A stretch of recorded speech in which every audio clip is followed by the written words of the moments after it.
Silakan. Hmm, Oh, okey. Abang dengar suara saya clear kan? dengan jelas ya. Alhamdulillah jelas. Alhamdulillah. Okey, kita live seperti biasa malam ni. Bukan seperti biasa, yang agak Hmm. luar biasa sebenarnya. Kalau ikut dalam jadual, kita ada lagi semua dua panel lah. Encik Ya, Roslan malam Muhammad kita Noor dan sembang. Puan Aitul Kamal Zaman. Tapi Ya, disebabkan yang tadi problem, so sekarang ni kita nak buat betul-betul sembang lah. Sembang biasa-biasa lah. Tak kira lah. sembang betul lah. Berapa minit pun kita dapat sembang. Betul tak, bang? Iyalah, kita sembang pasal kekangan teknologi juga yang menghalang kita Itulah daripada kan. live malam ni. Kita sepatutnya live dengan Cikgu Haitun. Ya betul. Okey, topik sebenarnya topik malam ni tentang okey, kejap saya bubut. Apa Kita tu? punya topik Ya. soal terbit, Kita trend atau keperluan. ya, ya itu yang Okey, Cik sepatutnya Roslan. kita bincangkan. Ya. Okey. So benda ni memang patut kita bincangkan tadi. Bagaimanapun terima Okey. kasih kepada Syah Osman yang telah bekerja keras bertungkus lumus untuk memastikan kita live pada malam ini bersama dengan sebenarnya seorang lagi tetamu kita, Cikgu Haitun, yang sebenarnya sepatutnya bersiaran dan berlangsung dari Lipis, seorang guru, Dari Lipik. tetapi oleh kerana ada masalah teknikal kita ni yang sangat kritikal, so tak dapat kita pada malam ini kan. Dan topik kita pada malam ini sebenarnya berkenaan dengan suatu terbit, trend atau keperluan ya Syah? Ya betul. Betul. Ya, trend atau keperluan. Dan Sebab sekarang ni kan ya, yang kita faham lah sekarang ramai penulis yang nak menulis dan make sure dia orang punya tu karya tu diterbitkan dan dipasarkan. ya, ya, Tapi ada masalah betul. sekarang ni, banyak penerbit yang tak berani nak ambil karya baru. Jadi Ya, betul adakah Encik Syah. Roslan nampak trend self-publish ataupun suatu terbit ni satu trend ataupun satu keperluan kepada penulis tu sekarang? Saya pandangan peribadi saya, dia bermula dengan keperluan penulis untuk menerbitkan, desakan, keinginan, kemahuan dia nak menerbitkan buku, itu satu keperluan. Dan apabila keperluan itu menjadi satu habit, tabiat dalam dalam ekosistem penerbitan kita, sekaligus dia menjadi satu trend lah dalam masyarakat, industri penerbitan, diikuti oleh ramai penulis-penulis, sama ada penulis waterbed yang menerbitkan karya kreatif ataupun juga kalau Syah perasan, kita tengok penerbit-penerbit buku yang bersifat akademik di peringkat universiti juga banyak yang mereka terbitkan sendiri kerana keperluan dan desakan, tidak adanya wadah-wadah penampung di mana penerbit-penerbit termasuk penerbit besar yang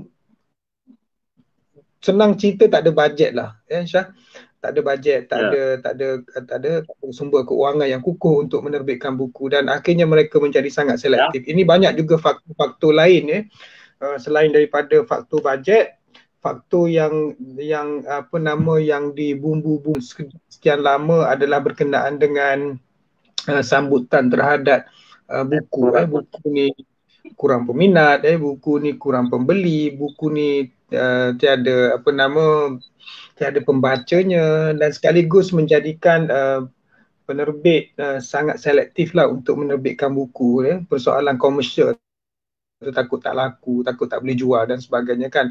Dan ini akhirnya menjadi mangsa kepada penulis ataupun pengkarya, terutama sekali pengkarya-pengkarya kreatif yang mana mereka menulis karya ni kerana karyanya lah, kerana seninya kan, bukan kerana komersial. Jadi penerbitan bahan yang tidak ataupun kurang bernilai komersial ni tidak akan diambil berat oleh penerbit lah. Mereka sangat selektif untuk menerbit. Dan ini senang Syah, sebenarnya kalau kita letakkan diri kita sendiri pun sebagai penerbit pun, kita sudah tentu tidak sewenang-wenangnya nak menerbit hasil karya yang kita rasa tak boleh jual kan. Kita berkira-kira banyak dalam industri penerbitan buku ni, kena berkira sangat tau apabila kita nak menerbitkan buku, especially kita bercakap tentang survival kan. Melainkan dulu kalau sejarahnya Syah tahu, di ITBM Syah, bila kita menerbitkan buku genre sastra, kumpulan puisi, kumpulan cerpen dan novel sastra, orang pun berkata-kata lah, orang bercakap juga kan, Rozlan you masuk sana and then you terbitkan buku yang tak boleh jual dan sebagainya kan, buku sastra. Dia orang tak faham Syah sebenarnya bila kita masuk Okey. sana kita bawa bajet Syah 5 juta. Kita dapat 5 Oh, million tinggi tu bajet tu. untuk untuk membantu penulis supaya karya mereka diterbitkan khususnya sastra. Jadi mana-mana Okey. buku, mana-mana hasil karya yang tak dapat diterbitkan oleh penerbit-penerbit, kalau boleh saya sebutkan seperti Alaf 21, apa nama Creative Enterprise dah tak ada kot masa tu, Utusan Publication ataupun PTS dan sebagainya. Dan itu karya yang kita ambil. Kita kata pelik kenapa terbit karya macam ni? Kerana karya-karya yang tidak dapat diterbitkan kerana faktor komersial itulah yang kita nak bantu. Sebab kita ada dana, kita ada bajet 5 million. Tapi bajet tu bukanlah nama dia bajet menerbitkan buku Syah. Bajet tu nama dia bajet dana pembangunan penulis muda. Dia ada perkataan muda lah for the first 5 million tu.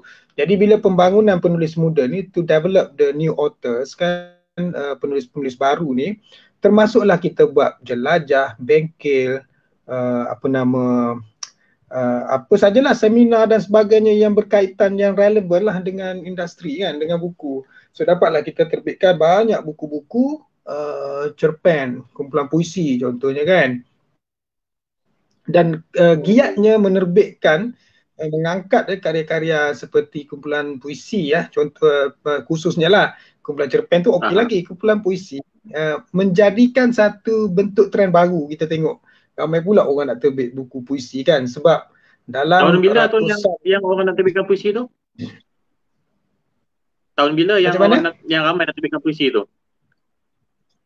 Saya kira selepas beberapa tahun 2016 macam tu kita dah mula lihat penerbit-penerbit lain dan juga penulis-penulis suara terbit berani menerbitkan kumpulan puisi sendiri. Sebelum tu sebab ITBM giat menerbitkan. Sebab apabila kita menerbitkan masa tu target penerbitan 150 judul setahun. Jadi dalam ratusan judul yang diterbitkan beberapa tahun tu ada beberapa yang boleh dikatakan strike lah kan. So yang strike itu menjadi inspirasi lah kepada penulis-penulis mengatakan bahawa nampaknya buku kumpulan puisi pun boleh jual kan. Jadi adalah beberapa trend. Jadi mula kita lihat pembaca-pembaca muda juga agak kritis juga Syah. Mereka mula nampak meriah dalam genre sastra, penerbitan karya-karya yang berbentuk sastra lah, kumpulan cerpen misalnya puisi. Jadi tetapi keadaan ini tak lama sejak tahun 2017 kalau tak silap saya, 2018 sudah mula memperlihatkan kegoncangan dan kegoyangan industri apabila dengan voucher buku satu Malaysia pun boleh kita boleh saya lah katakan sebagai gagal lah kan mencapai objektifnya. Tahun 2017 tahun 2016, 2017 ramai penulis yang menerbitkan buku sendiri. Sebenarnya yang ikut pada pandangan saya tahun-tahun sebelum tu, tahun 2015, 2016 saya terlibat dengan penerbitan dengan sebuah company. Ramai penulis yang lebih mencari penerbit buku. Masa tahun 2014, 2015 tu memang ramai. Tapi bila dah masuk ke 2017, ada banyak penerbit yang dah collapse ke 2017, 2018. Masa tu saya nampak trend untuk menerbitkan sendiri ni dia berkembang. Macam bunga yang tengah berkembang tu kan. Masa tu sebenarnya saya nak bercakap ni sebab ada satu soalan daripada kita punya viewers. Dia tanya macam ni.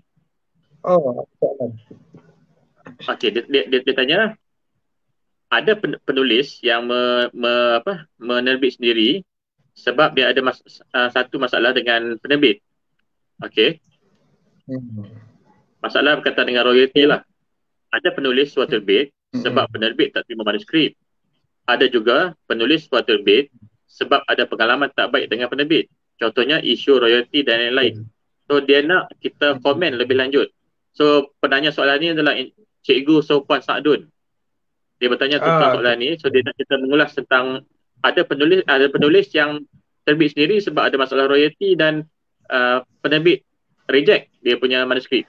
So ada dua sebab yang jadi penyebab kepada ramaian dari suatu terbit ni.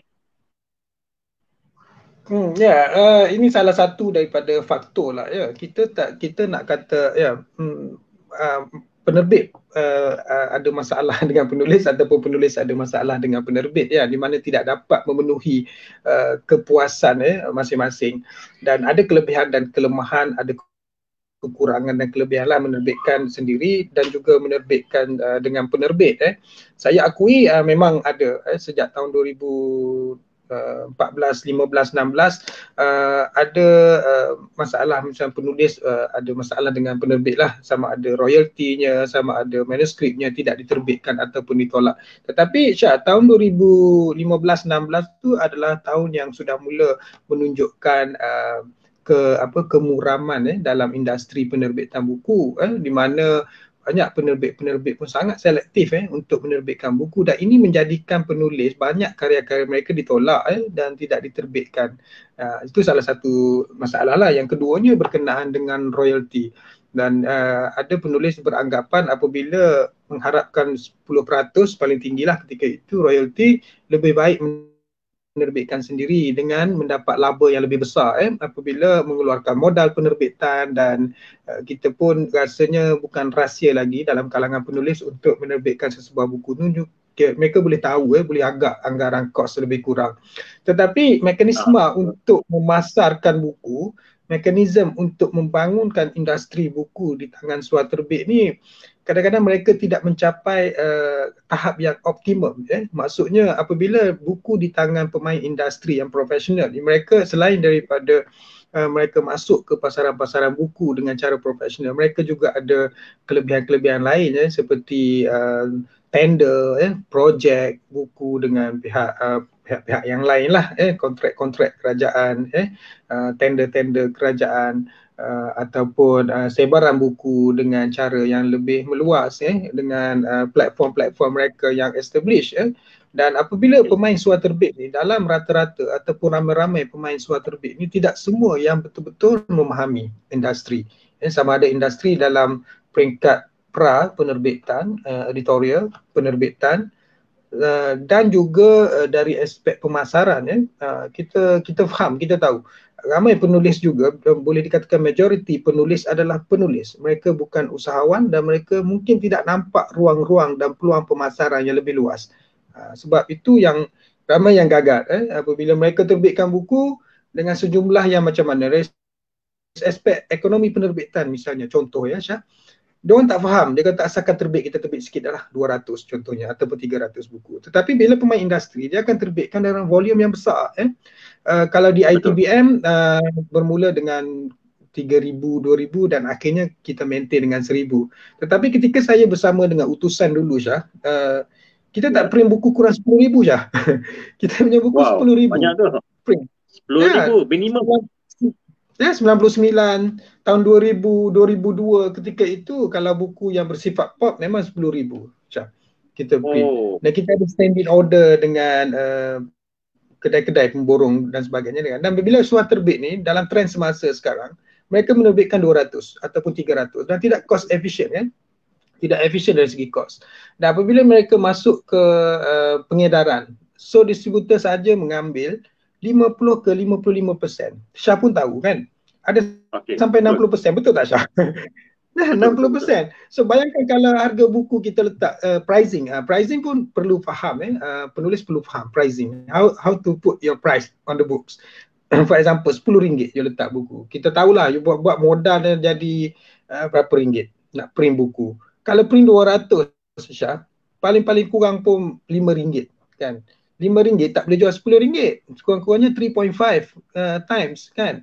Sebab bila kita masuk je ke dalam pasaran secara pemborong ataupun pengedar buku, 55%. Kalau pandai nego macam mana dapat 50% for example, so dah hilang RM5. So macam mana nak masuk market dengan RM5 kan? So, apa yang penulis akan dapat? So that bila penulis pula, apabila dia menerbitkan buku, berapa banyak buku yang dia boleh terbitkan setahun atas nama diri dia kan? 1, 2 ataupun 5. Tetapi penerbit menerbitkan paling tidak pun 50 ataupun 100 judul. So apabila dia masuk ke pengedar, pengedar ambil buku penerbit, katalah dia ambil stok 10 dulu, 10 judul untuk bulan ni. Bulan depan sebelum dia buat pembayaran, dia ada cagaran baru, 10 judul baru akan masuk. Sehingga kan dia pegang mungkin tahun ni 100 judul kita, awal tahun depan dia buat pembayaran 30 judul kita. Jadi penulis surat terbit dia ada 1 judul ataupun 2 judul sahaja. Jadi untuk negotiation dari segi diskaun kan tak dapat. So dia akan tekan. Jadi pengedar inilah peluang bola tanggung dia orang nak tekan. Penulis dia kata kita dah 60% contohnya. Tapi kalau sebagai penerbit kita boleh nego. Kita kata kita boleh bagi you 40% 45%. Sebab kita ada janji. Janji kita bulan depan ada 5 judul masuk. Bulan depan lagi ada lagi 5. So dia akan berlarutan kan. So ini ini satu kekangan lah juga kan. Satu cabaran lah sebenarnya kepada surat terbit lah. Okay, tadi kita sebut tentang satu macam bagaimana penulis surat terbit ni dia orang nak make sure dia orang ada income. Okey. Yang saya nampakkan sebagai bekas penerbit dan juga sekarang saya pun terlibat dengan dunia surat terbit sebab saya membantu ramai penulis surat terbit mencetak buku mereka. Okay, so kat sini apa yang saya nampak macam Cik Roslan ada sebut tadi, penulis surat terbit minimum 1 tahun ada satu judul. So takkan kita nak satu judul tu nak dijual sepanjang tahun, betul tak? Jadi betul. Apa pendapat Cik Roslan, bagaimana penulis surat terbit ni dia orang nak make sure sepanjang tahun tu dia orang ada income yang bagus dari hasil penjualan buku tu? Macam mana pendapat yang benar lah, macam adakah saya nak kena naikkan volume atau kuantiti atau judul tu saya nak kena buat 4 judul setahun ke? Okay, so boleh Cik Roslan beritahu. Sebagai penulis Syah, dia ada 2 kategori penulis juga. Ada penulis yang betul-betul pengkarya lah, dia menghasilkan karya kan. Ada penulis yang bersifat komersial, dia menulis kerana dia nak komersial kan. Jadi mungkin dia ada banyak judul, mungkin ada penulis yang menghasilkan 1 ataupun 2 judul saja. Jadi yang paling utama saya nampak kalau kata kita nak pastikan kelangsungan pendapatan lah. Nah, ini selalu orang cakap penulis bebas sepenuh masa. Saya tak berapa nak percaya kalau penulis bebas sepenuh masa buat dalam konteks Malaysia lah, nak survive kan dalam keadaan macam ni. Sebab macam mana kita nak dapatkan pendapatan yang konsisten ataupun yang besar pada satu sela waktu. Dan kita ada 1 ataupun 2 judul. Jadi aktiviti promosi dan publicity ataupun penjualan kita kena ubah gaya, kena ubah sistem. Kena ubah cara. Kita kena belajar cara seperti orang pemain-pemain industri lain jual produk mereka. Kalau kita tengok kalau surat terbit kan menjual buku secara boleh dikatakan konvensional lah, jual di Facebook sendiri dan sebagainya kan, dan yang beli adalah kawan-kawan, saudara mara. Jadi berapa banyak buku momentum yang boleh pergi. Jadi kita kena pergi ke wilayah lain, kita kena pergi ke pembaca yang lain. So itu sebabnya saya fikir semua penulis yang mengamalkan surat terbit ni mesti bersatu, tubuhkan grup-grup tertentu untuk kita sediakan kolam ataupun marketplace yang baru. Cuba masuk di dalam kelompok-kelompok penjual produk-produk yang lain. Kita ada produk-produk kesihatan, wanita, lelaki dan sebagainya. Bagaimana mereka buat gerakan gerila mereka? Bagaimana mereka menubuhkan grup-grup sama ada grup di Telegram, grup di WhatsApp, grup di Facebook kan. Itu belum masuk lagi kita bercakap tentang bagaimana kita nak explore paid ads iklan berbayar pada Facebook dan sebagainya. Dan kalau tak kena cara dia tak berbaloi untuk produk buku. Tetapi itu sebabnya kita kena perbanyakkan lagi ruang-ruang marketplace kita. So kita kena bersatu, kita kena lebih banyak ruang. Misalnya Syah sendiri ada channel Telegram, betul tak Syah? Betul saya ada. Channel itu adalah salah satu kaedah dan cara di mana kita melebar luaskan rangkaian selain daripada penulis dalam kalangan penulis membeli buku penulis, kita juga sedang melebarkan sayap kita ke ruang-ruang dan wilayah yang lain. Cuba kita tengok, cuba kita perhatikan bagaimana orang jual produk yang kita rasa macam mana produk macam ni boleh jual tetapi meletup. Contohnya kita tengok sekarang trend jual kurma pula kan.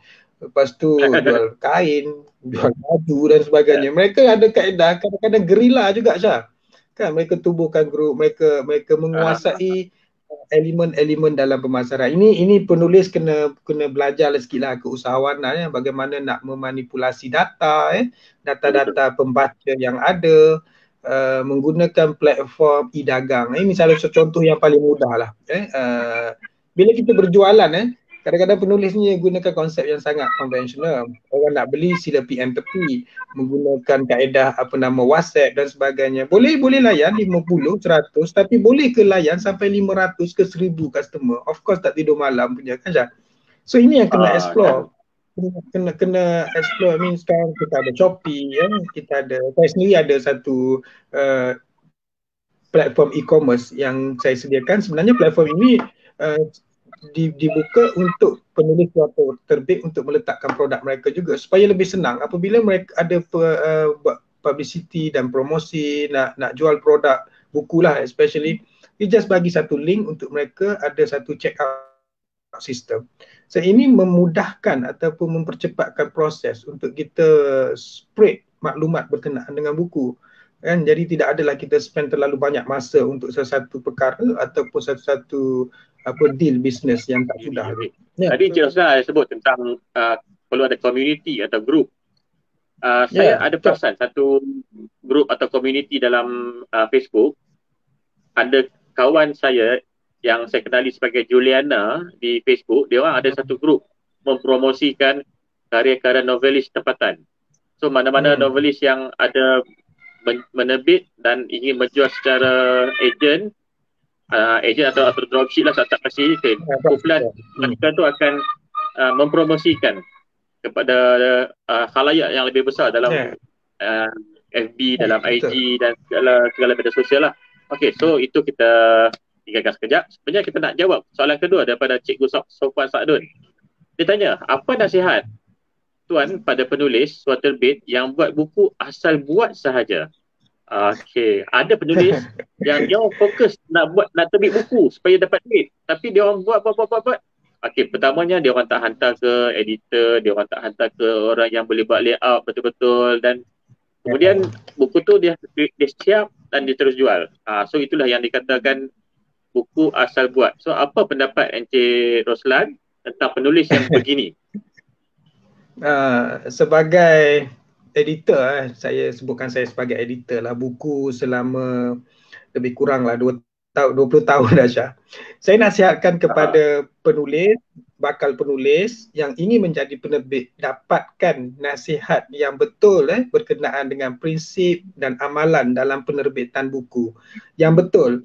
Jadi pergilah dan masuklah apa-apa bengkel dan sebagainya yang telah dan sedang dianjurkan oleh, kalau kita tengok ramai sahabat-sahabat kita yang profesional dalam bidang penerbitan yang menganjurkan bengkel-bengkel. Kadang-kadang kita tengokkan bengkel, iklan dan sebagainya, kalau kita sebagai penulis baru kita kata, tak payahlah aku dah pandai. No, cuba masuk sebab kita akan jumpa ilmu-ilmu baru, ilmu-ilmu yang berguna dalam tu kan. Sebab prinsip dan amalan dalam penerbitan buku ni Syah, bila kita tengok buku-buku yang diterbitkan oleh pemain-pemain suatu terbit kan, memang betul ada yang berkualiti, ada yang menepati dan memenuhi kualiti dan kriteria standard penerbitan antarabangsa, tetapi lebih banyak lagi yang saya fikir sangat lemah dan tidak mencapai tahap penerbitan.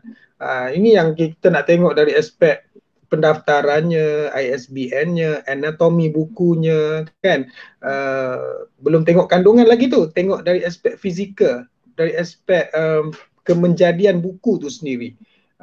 Dan itulah nasihat saya mudah sajalah. Dapatkan kalau kita tak tahu, kita sebagai pemain suatu terbit, kita penulis, kita tak tahu, kita dapatkan maklumat ataupun kita dapatkan nasihat daripada editor ataupun orang yang berpengalaman lah dalam bidang penerbitan buku. So mereka akan berikan nasihat. Biasanya dari latar belakang penerbit-penerbit dan penerbitan ni nasihat-nasihat yang diberi itu akan lebih kurang sama, ya, keperluannya sama. Jadi kalau ada beza sikit-sikit itu adalah amalan dalam pemain industri sendirilah. Contohnya kalau gaya Dewan, ada gaya penerbitan di Alaf 21, gaya penerbitan di Utusan, ITBM, ada sedikit-sedikit berbeza. Tetapi prinsip asas tetap sama. Itulah buku. Mesti yang wajib ada, kena ada. Kalau buku tu kena ada imprint page, wajib ada imprint page. Kalau imprint page dan copyright page berada di sebelah verso, sebelah kiri lah. Kalau buku tu perlu ada, paling basic lah, perlu ada muka surat contohnya. Jangan buat buku tak ada muka surat pula kan. Jadi benda-benda yang basic, perkara-perkara yang asas itu biasanya ada dalam kemahiran dan amalan pemain-pemain profesional. Tentang layout, tadi Cik Elsna ada sebut tentang gaya Dewan, gaya IPDM. Okey, sebenarnya saya ada satu yang saya dengar dah lama sebab saya terlibat dalam bidang penerbitan buku. Saya buat benda ni tau. Saya buat layout pun saya pernah buat, saya punya cover pun saya pernah buat, saya terlibat secara langsung. Ada satu istilah iaitu gaya Dewan yang selalu digunakan pakai oleh penerbit dan juga designer yang buat layout ni lah dekat luar sana tu. Okay, tentang gaya Dewan ni, ramai penulis suatu terbit yang diorang tak faham apa benda tu. Layout ataupun susunan buku gaya Dewan. Pentingkah gaya Dewan ni pada sebuah buku yang diterbitkan di Malaysia? Okey. Sebenarnya gaya Dewan itu adalah satu kitab ataupun pedoman lah dalam menerbitkan buku, Syah. Tetapi bukanlah satu-satunya gaya yang kita rasa boleh, orang kata, sebab ada gaya banyak sebenarnya Syah. Dalam penerbitan ni macam ikut mazhab, dia macam mazhab lah kan. Saya di universiti dulu belajar penerbitan. Saya mengikuti Chicago Manual Chicago. Dan bila saya keluar daripada universiti, kebetulan di UM mengamalkan Chicago Manual. Bila kita keluar, kita bekerja dengan utusan pula adapt gaya Dewan. Gaya ini adalah dalam buku gaya Dewan tu menetapkan banyak perkara, termasuklah berkenaan dengan meletakkan heading, tajuk utama. Kalau kita buat penandaan dulu, kita buat chapter heading, CH, kemudian kita ada A heading, B heading, C heading, dan bagaimana kita nak meletakkan point-point dia. Berapa besar untuk chapter heading, berapa besar pula untuk A heading, dan di bawah anak kepada A heading apa? C heading. Kalau katalah kita buat numbering anak kepada point. Contohnya point pertama adalah tumbuh-tumbuhan 1. Di bawah tumbuhan ada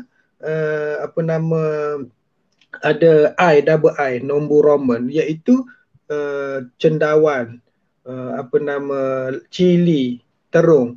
Okey, rupanya di cendawan dengan cili tu ada anak lagi. Kita kena letak pula A dalam kurungan dakap, cendawan butang ataupun cili merah, cili hijau. Dia ada lagi anak-anak dia. Itu adalah susunan gaya Dewan. Salah satulah sebenarnya gaya Dewan ni kita boleh rujuk semua. Bagaimana kita nak meletakkan tanda colon titik 2 kan, untuk jam contohnya pukul 3 pagi kan. Biasa kita tengok orang tulis 3.0, dia kena 3 colon lah, dot double dot. Lepas tu ada tentang apa lagi, jeda kiri kanan atas bawah. Lepas tu bagaimana nak meletakkan penyendal kalau kita panggil snippet dalam layout buku. Demikian juga dengan gaya contohnya gaya rujukan. Ini aspek penulisan. Misalnya gaya rujukan, bagaimana nak menulis bibliografi. Kita ada APA, gaya APA, American Psychological Association, APA, ataupun gaya Chicago, di mana kita nak sebutkan tahun dulu ke, kita nak sebutkan negara dulu ke, ataupun tajuk buku dulu ke untuk references. Dan gaya Dewan ni dia menjadi kitab kita rujuk kepada sesuatu isu. Kita tidak baca, kita tidak study, kita rujuk isu. Contohnya kita start pada bagaimana kita nak menulis, kita nak buat setting macam mana contohnya buku kanak-kanak kan, bagaimana kita nak meletakkan tajuknya apa semua kan. So itu kita akan cari benda tu, kita akan terus rujuk untuk part itu. Kan kita tengok, oh macam ni dia susun kan. Bagaimana kita nak letak apa lagi meletakkan contoh copyright page lah, copyright page, imprint page. Jadi kita rujuk kepada buku Gaya Dewan tu, kita terus rujuk kat situ. Bagaimanakah peletakan dia? Apa yang wajib? Apa yang mesti ada? Di dalam penerbitan ni kalau saya selalu bercakap, saya bercakap 3 perkara. Pertama adalah prinsip, yang kedua adalah berkenaan dengan persepsi, yang ketiga adalah konvensi. Prinsip ni prinsipal, tidak dapat tidak, mesti ada, wajib dalam sesuatu penerbitan. Persepsi ni adalah berkenaan cantik tak cantik, elok tak elok. Contohnya kalau Syah buat cover, orang akan cakap, tak berapa cantik lah Syah gambar ni, adjust sikit sana sini kan. Itu persepsi. Satu lagi prinsip. Prinsip ni Syah kata ini prinsipal. Setiap cover mesti ada apa dia, tajuk. Wajib ada tajuk. Nama author, mesti ada nama author. Secara persepsinya nak letak kat mana? Syah kata letak melintang kat tepi, orang ni kata tak cantik. Itu persepsi. Yang ketiga konvensi. Konvensi ni adat. Biasanya di mana? Dia kemungkinan berada di bawah ataupun di atas ataupun nama lebih besar daripada tajuk. Sebab in term of commercial, nak jual nama kan. And then konvensi. Konvensinya adatnya barcode misalnya. Barcode adalah prinsipnya mesti ada. Konvensinya di mana? Di belakang, bawah, sebelah kanan kan. Kiri, sorry. Lepas tu persepsinya, letak kat tengah, letak kat depan. Sebenarnya dia secara prinsip betul, boleh letak di mana-mana di cover, tetapi secara konvensi adatnya di belakang kan. Tak boleh letak kat tengah-tengah, takkan nak kacau bulat pula kat tengah kan. Saya bagi contoh satu lah Syah. Dia soal cantik, betul cantik. Satu lagi prinsip Syah. Contohnya buku kena ada, kalau kita rujuk Gaya Dewan kan, kita ada running head. Kenapa mesti ada running head? Itu yang menjawab di dalam Gaya Dewan. Dan running head pula, kita nak running apa? Kita nak running judul buku ke? Kita nak running nama penulis ke? Kita nak running chapter? So bila kita ada satu buku yang chaptering, yang berchapter, dan kita ada tajuk buku, so kita running tajuk buku for the whole books, and then kita kena running alternate untuk chapter. So every chapter ada running head untuk chapter. Syah mudah faham sebab Syah dalam bidang penerbitan. Mungkin penulis kurang faham sama ada di sebelah kiri ataupun kanan. Kenapa mesti? Kerana ini adalah satu prinsip yang mesti ada running head buku. Jangan hilang. Bila hilang koyak dan sebagainya pada masa depan, kita tahu itu sebenarnya buku apa, tajuk dia apa, dan kita berada di chapter yang mana kan? Dan ada buku tak ada running head? Ada. Sebab kita tak running chapter kerana dia buku kumpulan puisi. Sesatu helai, satu muka, satu puisi. So macam mana you nak running the chapter? Chapter dia berada kepada tajuk puisi. So kita running apa? Kita running lah tajuk buku. So all tu kita running tajuk buku dan kita running nama penulis Dan ada chapter yang panjang. Kalau Syah pernah buat buku Coffee Table Books kan, buku Coffee Table ni orang punya chapter, buku Coffee Table, dia ada running head yang chapter yang ada running head yang panjang, bersejarah dan sebagainya kan. Jadi sebagai seorang designer kan, sebagai seorang designer, typesetter dan juga sebagai seorang editor harus ada satu persetujuan untuk memendekkan running head.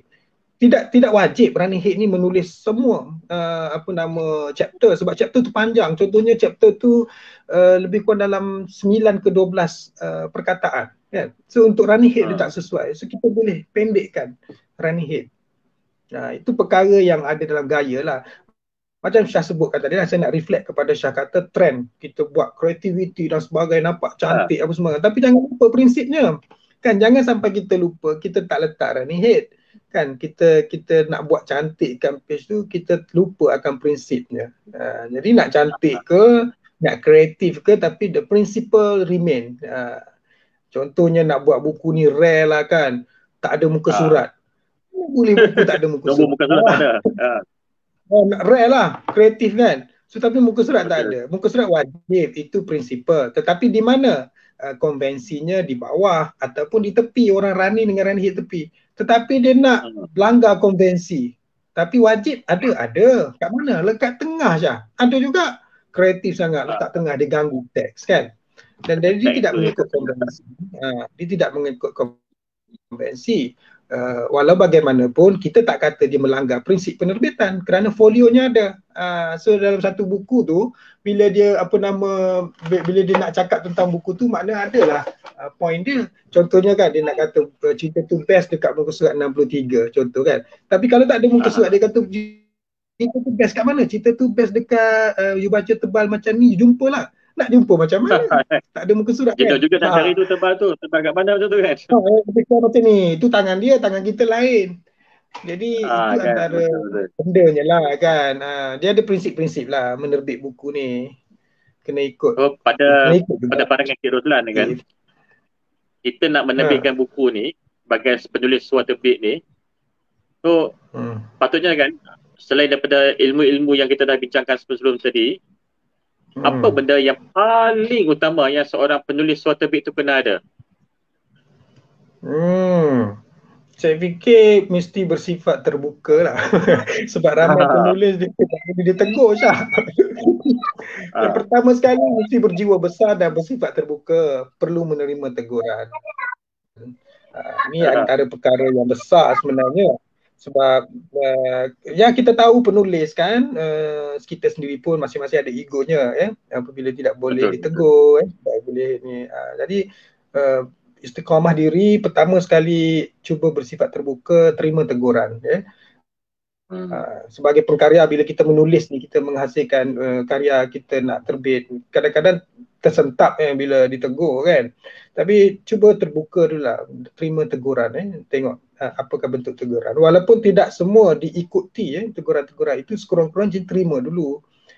Dapat terima teguran dalam penerbitan ni, dia bukanlah satu bersifat yang eksklusif bukanlah sifat untuk diri kita sendiri. Bila kita terbit tu means to publish. To publish mean to public. Sebab Cik Roslan dah bangkitkan tentang penulis yang ada ego. Okey. Saya sebenarnya saya tak nak sebut, tapi saya perlu sebut juga benda ni sebab dia satu benda yang jadi dalam kalangan penulis suara terbit. Penulis dia berasakan diri dia tu dah sangat hebat dalam penulisan. Gaya bahasanya dia kata dah cantik. Tata bahasanya dah cantik. Setiap kali dia habiskan manuskrip, dia tak dapatkan servis daripada editor. Dia buat editing sendiri, dia proofreading sendiri. Jadi yang cantik memang cantik. Saya pun dah baca buku yang penulis buat 100% sendiri, memang cantik. Ada penulis yang dia buat yang kadang-kadang saya baca, saya tepuk dahi. Oh, kenapa jadi macam ni buku ni? Jadi kan, penulis yang ego dia macam tu, macam mana kita nak nasihatkan dia? Dapatkanlah servis editor. Editor adalah orang yang mencantikkan lagi buku dia tu. So, pendapat Cik Roslan macam mana kita nak? Saya setujulah penulis memang ada egonya sendiri dan untuk menegur ni memang susah juga dengan ada keegoan masing-masing. Tapi kita kena faham dan tahulah apabila kita menulis kan, ada satu ada satu pepatah lah, saya tak ingat pepatah daripada negara mana, mengatakan bahawa apabila kita mengabaikan orang dalam tulisan kita, dalam pekerjaan kita, hasil kerja kita ataupun hasil tulisan kita akan diabaikan orang. Jadi kita jangan abaikan orang, maksudnya kita kena libatkan orang lain. Dan kita menulis bukan untuk diri kita, kita menulis untuk dibaca oleh orang lain. Memang betul ada beberapa penulis yang merasakan dia macam Syah cakap tadi, hebat lah kan, tak perlukan orang lain untuk membaca karya dia, untuk membuat penambahbaikan, untuk melihat dari sudut pandang yang lain. Dan saya surprisingly, saya pernah berada satu pentas dengan satu orang penulis ni kan, dan dia sebelah saya, dengan bangganya dia mengatakan bahawa buku saya tak perlukan editor, saya tak percayakan editor. Jadi saya yang sebelah dia terkedu. Tetapi apa yang mengajar dia beberapa bulan yang lalu, ada pengajaran yang besar dia terima.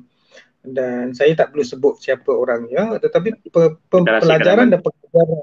pelajaran dan pengajaran yang besar itu memberikan impak yang besar, di mana beberapa karya dia diperkata dan ditularkan oleh orang awam, netizen dan pembaca banyak unsur-unsur copy paste, plagiat, Google Translate dan sebagainya. Jadi itu kadang-kadang pelajaran dan pengajarannya sangat berimpak kepada penulis, kesan dia. Itu yang kita kena berhati-hati. Bila kita menghasilkan karya penulisan, cuba buang ego kita, cuba berikan satu mata yang lain, satu pasang mata yang lain untuk melihat. Kalau organisasi yang lebih terancang ni, Syah, selain daripada kita ada editor, kita ada proofreader, pembaca proof. Kalau di utusan kita ada 2 pasang mata pembaca proof yang berbeza. Apabila proof yang ketiga, kita tak bagi kepada proofreader yang sama, kita bagi the next proofreader untuk membaca. Ada setengah perkara tu dah lalu kepada editor 3 kali, dia tak nampak tajuk yang salah. Dia terlalu particular kepada konten yang kecil. Bayangkan bagaimana tajuk yang besar boleh terlepas kerana concern dia terlalu detail kepada hal-hal yang sangat halus, yang kecil-kecil tulisan. Dia lupa benda yang lebih besar tu salah. Jadi proofreader find out kan. Itu yang berbahaya. Kita takut, kita bimbang macam tu. Itu on proofreading lah, copy editing kan. Kita belum tengok lagi substantive konten yang mengandungi fitnah, yang mengandungi ada bentuk-bentuk ancaman ke, ada ialah perkara-perkara yang sensitiviti agama, adat dan budaya kan, yang kita rasa pada kita tak sensitif sebab kita ada latar belakang budaya kita sendiri. Kita sebagai penulis, kita menulis, rupanya kita tak sensitif kepada latar budaya orang lain kan. Patutnya dia kena dapatkan permission orang lain sebab karya yang cantik, dia nak make sure benda tu cantik, kena ada juga orang lain yang tolong tengokkan, tolong tengok dan betulkan. Ini kena cantikkan lagi, barulah boleh jual. So berbalik pada tajuk utama kita, so trend atau keperluan. 2021 Encik rasa penerbitan suatu terbit adakah satu keperluan kepada ramai penulis atau ia merupakan satu trend yang menjadi ikut-ikutan sahaja? Kita tak cukup masa, so saya bagi Cik Roslan dalam 2 hingga 3 minit sajalah. Adakah ia satu keperluan yang sangat-sangat perlu ataupun mendesak kepada semua orang, kepada semua penulis di Malaysia ni? Saya nampak kan dalam masa 2 minit ini saya nak sebutkan kalau era yang lebih awal, lebih baru lagi 2020 dan 2021 terutamanya pandemik datang ni, dia hampir menjadi trend Syah, sebab dia bermula dengan keperluan. Pada mulanya dia satu keperluan lah, desakan dan keperluan, kehendak penulis kan, dan nampaknya sekarang sudah menjadi satu trend walaupun ada penerbit-penerbit yang rasanya sudah semakin bangkit semula sekarang, masih juga ada penulis yang merasakan kenapa aku tidak menerbit sendiri, sebab latihan yang diberikan dalam era keperluan tadi sudah menjadi trend dan dia sudah pandai, sudah walaupun tidak pernah menerbitkan sendiri tetapi sudah banyak pengalaman-pengalaman yang telah beredar dalam masyarakat, dalam netizen dan sebagainya. Mereka boleh belajar bagaimana nak menerbit, dan ini yang saya nampak dia sudah menjadi satu trend. Dan trend ini satu perkara yang bukan konsisten, dia bukan satu budaya yang berpanjangan. Kita tidak mustahil Syah nanti akan ada satu trend yang baru pada masa depan. Saya tak pastilah apa benda, tapi kemungkinan trend ini akan berubah. Kemungkinan, ya. Dan kalau kata saya sebagai host, patutnya saya tak boleh bagi pendapat, tapi saya pun ingin juga nak bagi pendapat. Saya nampak sebab kita sebab kita dalam bidang ni kan, sebab saya pun penerbit, bekas penerbit dan juga penulis suatu terbit. Jadi kalau kata trend, memang saya setuju, saya bersetuju dengan Cik Roslan, sebab bila ada penulis yang dah buat, akan ada ramai yang ikut. Kawan tu buat dan dia boleh jual buku, aku nak ikut. So dia akan jadi trend. So kesimpulan kita dekat sini, suatu terbit 2020 dan 2021 ia adalah satu trend, tapi trend yang positif kan Cik Roslan? Ya, betul. Ya, so sebab trend yang positif, kita patut sama-sama sokong mereka je lah. Dan insyaAllah kita doakan supaya ada pihak yang akan membantu supaya lebih ramai lagi penulis-penulis suatu terbit ni dapat jana income 100% daripada penerbitan buku dan penulisan mereka tu. Dan kita harapkan juga supaya library negeri kelahiran penulis-penulis ni semua dapat menyokong karya-karya yang penulis negeri mereka tu hasilkan. Sebelum kita tamatkan, sebenarnya saya nak kongsi sikit lah kan. Cepat Cik Roslan pun lebih tahu pasal saya, cuma saya nak kongsi dengan ramai yang sedang mendengar dan menonton ini, bagi penulis-penulis yang perlukan dana, dia orang tak perlu jadi pengemis lah. Tak perlu mengharapkan orang membeli buku saja. Sebenarnya kalau anda nak tahu, Perpustakaan Negara Malaysia ada pembelian terus dengan penulis. Okay, kita minta lagi lebih dalam 2-3 minit lagi, Encik Roslan boleh share tentang dana penulis ataupun pembelian terus daripada penulis ni? Sebenarnya bukan itu saja, ada beberapa dana yang lain, terutamanya pada era pandemik pun ada dananya. Ada sahabat-sahabat yang kita yang dapatlah dana tu. Saya sendiri pun ada yang dapat sikit-sikit. Dan untuk library PNM sendiri ada dana pembelian penulis terus dengan penulis, walaupun diterbitkan bukan suatu terbit ataupun dengan penerbit terkemuka yang besar dan sebagainya, tapi pembelian itu direct kepada penulis. Kalau dulu zaman era saya, dia beli 1082 naskah, di mana jumlah library desa. Selepas itu dia kurangkan menjadi 500. Dan yang terakhir dan terbaru yang saya tahu 500 naskah pembelian direct dengan penulis. Dan ini kalau kata pemain suatu terbit, dia satu yang strike lah, Syah, strike. Sebab bayangkan dibeli dengan harga penuh dengan penulis, dan mereka pula bukan menerbit dengan penerbit, maka mereka akan dapat sepenuhnya. Ada beberapa kerja-kerja pentadbiran yang kena buat lah, iaitu invoice dan sebagainya kan. Dan selain daripada itu, Dewan Bahasa dan Pustaka pun ada dana untuk pembangunan kandungan karya. Maksudnya bukan dana untuk membeli buku, tapi dana untuk membangunkan buku daripada peringkat penulisan lagi. Saya tak pasti masih ada, tetapi yang terbaru pun beberapa bulan yang lalu masih ada lagi penulis yang bercakap tentang dana itu. Dan untuk pengetahuan kawan-kawan semua penulis juga, mungkin tahu, mungkin tak tahu, My Creative juga ada memberikan dana untuk penerbitan buku. Kita pun ada dapat sikit lah, Syah. Tapi nak cerita lebih-lebih tak boleh dapat dana ni. Betul. Dia orang boleh search sendiri, Google sendiri tentang My Creative. Dan My Creative, saya tak pasti apa nama yang dia orang sebab baru petang tadi saya buka tentang dana ni. Bukan saja untuk penulis, sebenarnya untuk musician pun dia orang ada bagi dana untuk semua yang kaitan dengan kreatif lah. Jadi Cik Roslan, sekarang dah 52 minit kita bersiaran secara asalnya informal. Jadi terima kasih Cik Roslan sebab share banyak benda yang saya sendiri pun tak tahu sebenarnya.